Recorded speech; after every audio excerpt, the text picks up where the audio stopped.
শেখ হাসিনা সরকার পতনের পর মাত্র 10 দিনের ব্যবধানে 12 সিটি কর্পোরেশন, 323 পৌরসভার মেয়র সহ বিভিন্ন জেলা ও উপজেলা পরিষদের চেয়ারম্যানদের অপসারণ করে প্রশাসক নিয়োগ করেছে অন্তর্বর্তীকালীন সরকার। 5 আগস্টের পর সরকার সমর্থিত জনপ্রতিনিধিরা আত্মগোপনে থাকায় ও পরিষদের কার্যালয়ে না যাওয়ায় নাগরিক সেবা ব্যাহতের কারণে এমন সিদ্ধান্ত বলে জানিয়েছে স্থানীয় সরকার, পল্লী উন্নয়ন ও সমবায় মন্ত্রণালয়। স্থানীয় সরকারের ওই 4টি প্রতিষ্ঠানের পদ থেকে মেয়র চেয়ারম্যানদের অপসারণ করা হলেও ইউনিয়ন পরিষদের ক্ষেত্রে ভিন্ন নীতি সরকারের। দেশের বিভিন্ন ইউনিয়ন পরিষদের চেয়ারম্যান পদে থাকা আওয়ামী লীগ নেতাদের অনেকেই আত্মগোপনে আছেন। কোথাও কোথাও চেয়ারম্যানদের পদত্যাগের দাবি জানিয়ে বিক্ষোভের খবরও পাওয়া গেছে।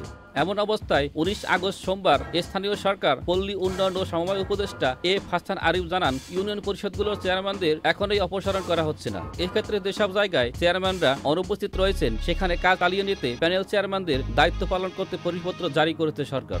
এই অবস্থায় কিছুটা অস্বস্তিতে রয়েছে সারা দেশে বিভিন্ন ইউনিয়নে আওয়ামী লীগ থেকে নির্বাচিত চেয়ারম্যান ও জনপ্রতিনিধিরা। দীপঙ্কর হাজরা, চ্যানেল আই অনলাইন। প্রিয় নম্বর সেট করে বিকাশে সেন্ড মানি করুন ফ্রি।